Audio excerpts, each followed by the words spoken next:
নমস্কার বন্ধুরা, মানবীর রান্নাঘরে আপনাদের সবাইকে স্বাগত জানাই।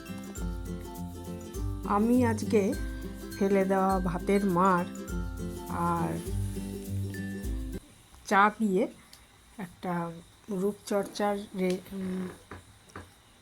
টিপস শেয়ার করব আপনাদের সাথে।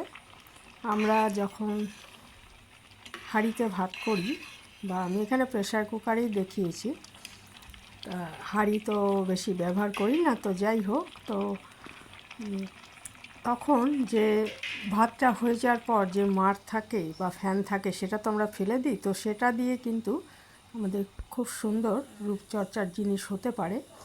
আর চা করার পরও যে চায়ের ছাকাটা থাকে সেটা, বা লিকার চা বা শুকনো 1 চামচ চা, এই সবগুলি হচ্ছে আজকে আমাদের যে রূপটানের কথা বলবো আমি, তার প্রয়োজনীয় জিনিস। প্রথমে এখানে আমি 1 বাটি জল নিয়েছি আর 1 চামচ চা দিয়ে এটা লিকার চা করে নিচ্ছি। চাটা ফুটে গেলে, এটা খাওয়া হবে না তাই আমি এইভাবে দিলাম, না হলে জলটা ফুটলেই দেওয়া যেত চাটা। এটা তো আমি ব্যবহার করব অন্য কাজে, সেই জন্য আমি এইভাবে দেখালাম। এটা আমি একটা চা তৈরি করে নিয়েছি 1 চামচ চা পাতা দিয়ে। চাটা ছেঁকে নিলাম। ওই ছেঁকে নেওয়ার চাটাও, লিকার চাটাও আমার কাজে লাগবে। আর এই যে ছাকাটা চায়ের, এটা তো আমরা ফেলেই দিই, তো এটা আমার কাজে লাগবে। আর ওই দেখুন, এক বাটিতে আমি মাড় নিয়ে নিয়েছি, বা ভাতের ফ্যান নিয়ে নিয়েছি, যেটা আমরা ফেলেই দিই, তো সেটা নিয়েছি। প্রথমে এখানে 1 চামচ শুকনো চা নিলাম, একটু লিকার চা এর মধ্যে 1 চামচ দিয়েছি, আর 3 চামচ মতো ভাতের ফ্যান বা মাড় দিয়েছি। এটা দিয়ে স্ক্রাব করার কাজে ব্যবহার করব, স্ক্রাবার হিসাবে এটা ব্যবহার করব। এটা আমি আলাদাভাবে একটু সরিয়ে রাখলাম, যার যতটা প্রয়োজন নিতে হবে। আমি এটা একটু দেখানোর জন্যই শুধু আজকে দেখাচ্ছি পরিমাণটা। এটা আর একটা বাটিতে আমি 3-4 চামচ নিলাম ভাতের মাড়, 3 চামচ ভাতের মাড় নিয়েছি, আর 2 চামচ লিকার চা নিয়েছি। এটা টোনারের কাজ করবে, এটাও আমি সরিয়ে রাখছি। আর আরেকটা দেখুন, এই যে চায়ের ছাকাটা ছিল চাটা তৈরি করার পর, সেটা একটা হামানদিস্তার মধ্যে নিয়ে নিয়েছি। এটা ইচ্ছে করলে গ্রাইন্ডারেও পেস্ট করে নেওয়া যায়। আমি হামানদিস্তা অল্প, তো সেই জন্য হামানদিস্তাতেই দেখালাম। হামানদিস্তায় এটা একটু পেস্ট বানিয়ে নিচ্ছি। এটা একটা প্যাক তৈরি করব। ফেস প্যাকও বলতে পারেন, মুখেও দেওয়া হবে, তবে হাতেও, এবং হাতে, গলায়, ঘাড়ে, পায়ে, সব কিছুতে এটা ব্যবহার করা যাবে। এই প্যাকটা, ওই যে চা ছাকাটা রয়েছে, এটাকে আমি আগে পেস্ট বানিয়ে নিচ্ছি। দেখুন পেস্ট হয়ে গেছে, মোটামুটি হলেই চলবে। এরপরে এর মধ্যে আমি দিয়ে দিচ্ছি ভাতের মাড়। এখানে 5 চামচ মতো আমি দিয়েছি, আর বড় 1 চামচ আমি বেসন এর মধ্যে ব্যবহার করব। ফেলে দেওয়া চা পাতা, ওটা পেস্ট বানিয়ে নিয়েছি, তার মধ্যে 5 চামচ মতো ভাতের মাড় বা ফ্যান ব্যবহার করেছি, আর একটা বড় চামচ, যে চামচে মানে টেবিল চামচগুলো আর কি, ওটা 1 চামচ আমি বেসন নিয়েছি। তো এইগুলো সবগুলোরই কিন্তু আমাদের মানে প্রচুর গুণ রয়েছে ত্বক পরিষ্কারের জন্য আর কি। ভাতের ফ্যানও ত্বক পরিষ্কারের কাজে ব্যবহার করা হয়, আর চা পাতারও অনেক গুণ আছে, এবং বেসনও মুখ পরিষ্কার করার কাজে ব্যবহার করা হয়।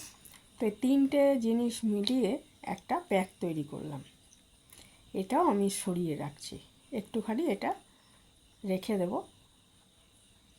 সরিয়ে।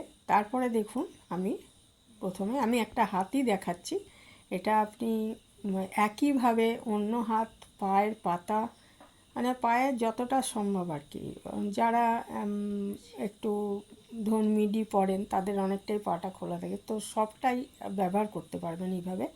তাতে কী হবে, মৃত কোষগুলো উঠে যাবে এবং ওপরে তো অনেক মৃত কোষ থাকে, সেগুলো উঠে যাবে।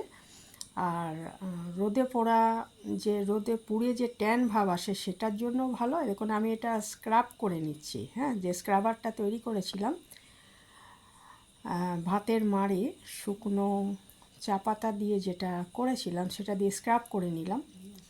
এতে কী হবে, ওপরে মৃত কোষগুলো সরে যাবে। কিছুক্ষণ 4-5 মিনিট রাখার পর আমি হাতটা ধুয়ে এসেছি, এটা ভালো করে মুছে নিচ্ছি।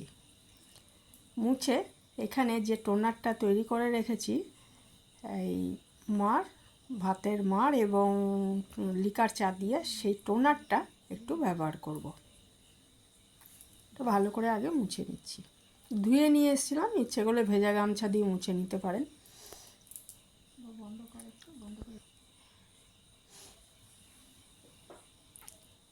টোনারটা আমি শুধু একটা হাতই দেখাচ্ছি, একইভাবে মুখেও ব্যবহার করা যাবে, অন্য দুটো হাত, মুখ, গলা, ঘাড় সব জায়গায় একইভাবে ব্যবহার করা যাবে।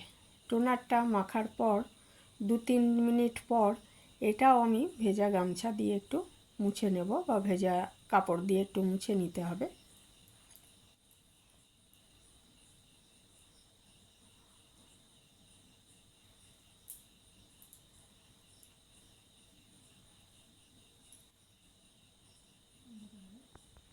আর এই যে আমি এবারে একটু মুছে নিচ্ছি। আমি ধুয়ে এসেছিলাম, আর নয় ভেজা গামছা দিয়ে কাপড় দিয়ে মুছে নিলেও হবে।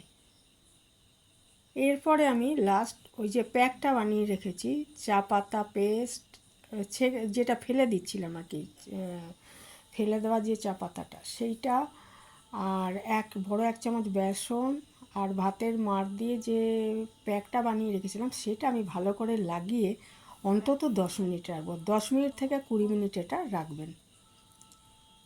20 মিনিটে বেশি রাখার দরকার নেই, 20 মিনিট যথেষ্ট। আমি মিনিট 15 রেখেছিলাম। সপ্তাহে 2 থেকে 3 দিন ব্যবহার করলে এটার ফল আপনি নিজেই দেখতে পাবেন। সপ্তাহে 2 থেকে 3 বার, 3 দিন আর কি ব্যবহার করতে হবে। একদিনই তো অতটা বোঝা যাবে না, আর মাঝে একদিন করে গ্যাপ দিলে ভালো হয়। সপ্তাহে 3 দিন যেহেতু ব্যবহার বললাম, তাহলে একদিন পর পর এটা ব্যবহার করলে ভালো হবে। এটা আমি মিনিট 15 পর এটা ধুয়ে ফেলবো। লাস্টের দিকে একদম টান ধরছিল, হ্যাঁ, তা ভালো করে ধুয়ে এসছি, ধুয়ে দেখুন ভালো করে মুছে নিচ্ছি। আমি দেখুন দুটো হাত পাশাপাশি রাখছি, একবারে কতটা বেশি তো সম্ভব নয়, তবু কিন্তু তফাৎ বোঝা যাচ্ছে। বাঁ হাতটা বেশি পরিষ্কার দেখাচ্ছে ডান হাতের থেকে।